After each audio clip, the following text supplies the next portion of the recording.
And women, what they don't criticize, they criticize us by not doing something. We didn't take care of this. I asked you to do this before. They start getting some type of way, right? And then things that they don't like, maybe our appearance, the way your breath smells, whatever the case it is, they can start attacking. It seems like, hey, your breath stinks. And you get mad. And it's like, well, because I just woke up and I just did this and I just stop, man. If you don't want to hear that, brush your teeth in the morning, right when you get up out of bed, so you ain't got to hear that.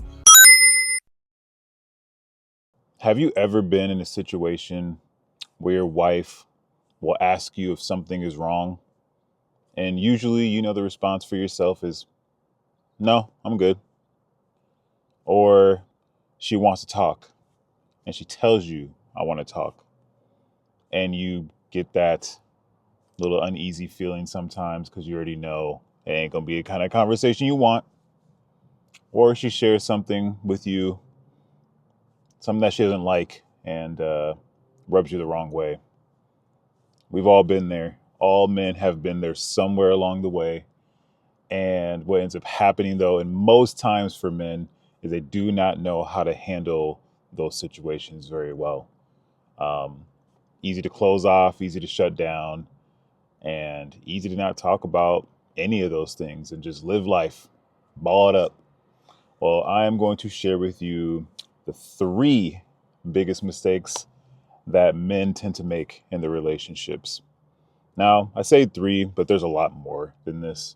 Um, and you probably know of a few of your own that even after I mention these three for myself, that you're going to have that I didn't mention. So, what I want you to do is after you get the information, like, comment, subscribe. Comments I love because it helps me to engage with you guys, really understand what you guys think about not just the content, but if it aligns with what you're thinking. And it's very helpful in general, just because I like to understand how us men really think out there. Am I the only one on this, or is there more people out here like me? Either way, the first one I really want to talk about for myself is the emotional aspect of things, the emotional availability of a man when it comes to his spouse or his ex. When I speak about these things, you can take them as a married man or you can take them as a divorced man. The reason I say is because if you're divorced, you already dealt with this for sure somewhere along the way in your marriage. And if you're looking to get married again, the information that you're going to hear still can help set you up for your future even better, right? So if you're married now, then the information is live now. And you can take this information, apply it into your marriage right now, start working on those changes to keep your marriage. So again, the emotional aspect, the emotional availability of men, your wife, I bring this up often because the wives, they love to speak. They have so much to say on a daily basis, all the time. Like they got words upon words upon words upon words. And it ain't always easy to listen to. It's not always easy to sit there and hear what your wife has to say because you don't know where she's going to go with it. And it can go from here to there, from there to here, from back to over here, then back that way. And it's crossing over and it's flipping and it's doing all kinds of nonsense. And as a husband, your job is to really listen to what she has to say. Now, I say listen very specifically because listening is very different than hearing, right? Hearing is just like absorbing that and then just like knowing that you heard her speak. So it's like kind of like one ear out the other. But listening to it is taking that information, having it stop, right? Right in between your ears, process what she's trying to say so you can put yourself in her shoes, right? So that you can see her perspective and have a little bit of empathy when she is sharing with you. It's not easy. That is something that takes practice. Some men have it better than others right off jump. But for a man, normally it's a really hard thing to just listen to your wife because you don't know when she's going to end. She can be talking forever. And your job is to do your best part to try and hear what she has to say, even though you're just boiling inside. But that's the problem, is that men just don't do a good job listening. So their wives are usually saying to them, you're just not listening to me, right? You're not listening. You're not listening, right? Do I need to repeat that, man? Y'all hear that? You're not listening line? And that can be hard because then all of a sudden, what's the normal response? I am listening. I am listening. What are you talking about? And I think the part where men say they're listening is when they think they're hearing. When they think they're listening, they're actually hearing. Because most men, when they're listening, they should be able to take a step back. And if you don't do this, I'm telling you to do this now. Take a step back. Don't look to respond based off what she's saying, but look to respond in a sense of um, stacking on top of what it is that she's speaking about. So instead of responding to what she's saying by defending yourself, the best thing that you can do is to respond by saying, okay, so I think what you're trying to say is this. Let me clarify. So what you're saying is this, right? Okay, yes. Now you're actually listening instead of just hearing, right? So if you're hearing, sometimes you can just sit there dull as a board, looking dead at the wall. Your wife's talking, and she has no idea if you're paying any attention, so she tends to repeat herself.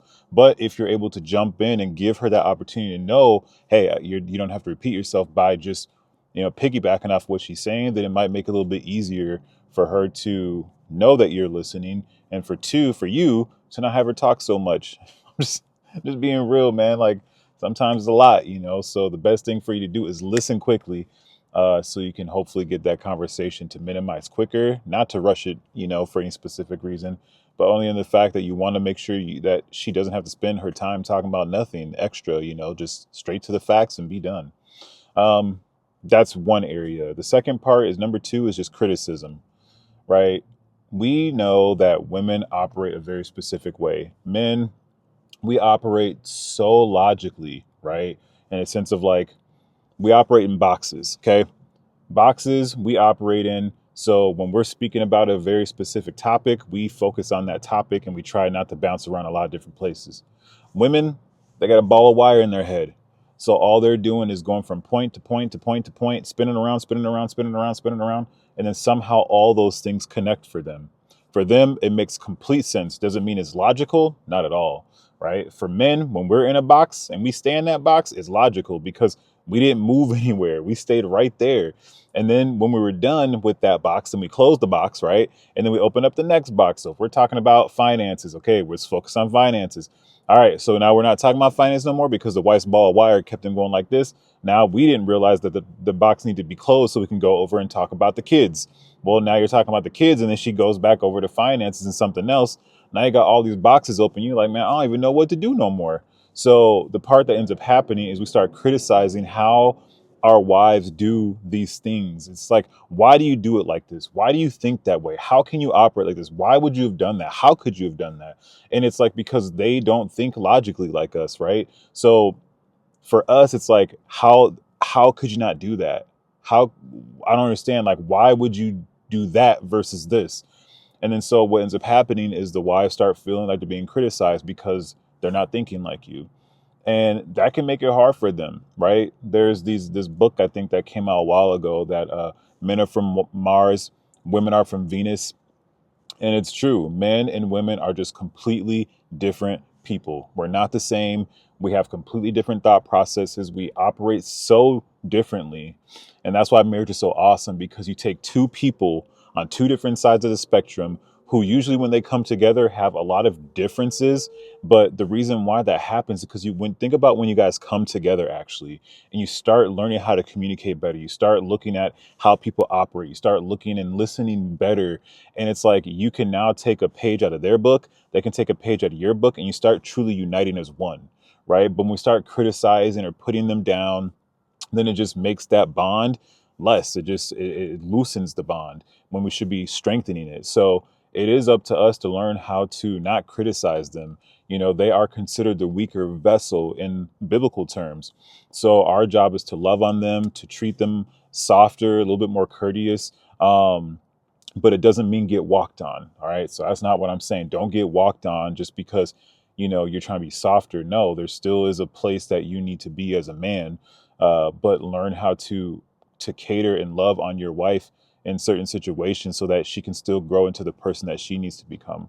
So if you're not doing that now, then it's going to make it really, really difficult for you in your marriage. So start working on having a softer approach, just understanding that she's her own human being and that she's going to think differently than you.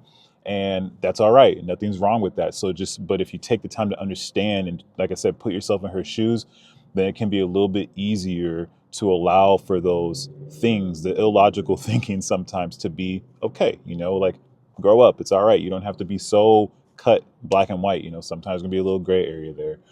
And then the third one is the defensiveness, right? Men, we get defensive so quickly sometimes, where our wives can say something in a way where it just it irks you a little bit, and I usually say this because women, and I when I say this, right, the criticizing women, I think they do a good job of it too. So again, I'm not just ragging on men saying like, oh, you criticize so bad, but we do, in a sense, because we're just very, very logical, right? So when things don't make logical sense, then it's easy to point those things out. And women, what they don't criticize, they criticize us by not doing something. We didn't take care of this. I asked you to do this before. They start getting some type of way, right? And then things that they don't like, maybe our appearance, the way your breath smells, whatever the case it is, they can start attacking, it seems like, instead of criticizing necessarily. So what ends up happening, men get defensive, right? And so when we get defensive, it can be really hard to receive. It's not easy to receive from your spouse when it seems like she's attacking you. Because what are you going to do as a normal human being? When you feel attacked, you're going to defend yourself, right? But sometimes those things aren't attacks. It's just how we look at it, right? It's like the world has created anything that sounds like it goes against you as an individual, that it's an attack. And it's not. Sometimes it legitimately is a person doing what they believe is helpful. Hey, your breath stinks. And you get mad. And it's like, well, because I just woke up and I just did this and I just stop, man. If you don't want to hear that, brush your teeth in the morning, right when you get up out of bed. So you ain't got to hear that. Don't be mad and try and change her. Just recognize she's trying to help you. She want to kiss you. She want to love on you. And sometimes those are the things that are helpful for them. So if you can just take that information and not be so defensive about it and learn how to receive, take it, analyze it, and then apply it the way that you need to, it'll probably make things a little bit easier for you in your relationship. But these are three areas that are sometimes the biggest mistakes for the men, and why the relationships don't work is because they're too criticizing, they're too defensive, and they're just not available emotionally for their spouses when they really need them there. As the head of the house, we have to be emotionally available for our spouses, and if you have children, for them too. You have to be able to not judge and criticize your spouse and make things so complicated for them, because they're trying to learn from you. Even if they might act like they're the bosses, they're still trying to learn from you. And then being so defensive, like, it's not going to help you anywhere. The only time you defend in those areas is when someone's trying to attack your family, attack those people, defend your family from them. Don't try and defend yourself from your spouse, in a sense, because she really could be trying to help you, but it's just you're not looking at it always the right way. So does it mean that this is the situation for every man? No, every man has some differences in their lives, and that's okay. But I promise you, with this information, if you take it, analyze it, and then start applying these things in your life, that your relationship will start to turn and get better in the end. It's like anything, it takes time, right? But the more you practice it, the better these things will be for you. So on that note, love you guys. Talk with you soon. See ya.